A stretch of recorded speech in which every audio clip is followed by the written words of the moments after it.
ప్రస్తుత ఆర్థిక సంక్షోభానికి గత ప్రభుత్వమే కారణం. అమరావతి అభివృద్ధి నిలిపేయడంతో భారీ నష్టం. రాష్ట్ర ఆర్థిక విధానంపై అసెంబ్లీలో సీఎం చంద్రబాబు శ్వేతపత్రం అన్నట్టు వార్తనే హైలైట్ చేశారు.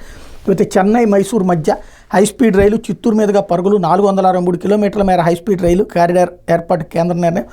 రాష్ట్రంలో 83 కిలోమీటర్లు ప్రయాణించనున్న రైలు, చిత్తూరులో ఎలివేటెడ్ రైల్వే స్టేషన్ రైలు, గరిష్ట వేగం గంటకు 350 కిలోమీటర్లు అన్నటువంటి వార్తని హైలైట్ చేశారు.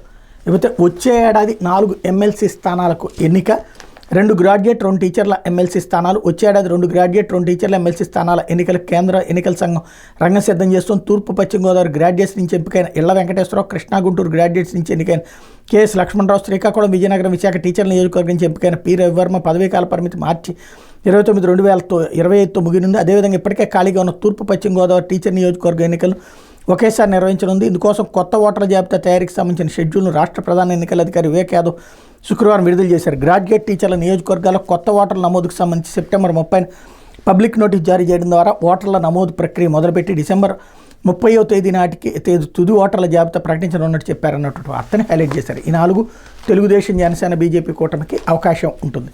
లేకపోతే ఆంధ్రజ్యోతి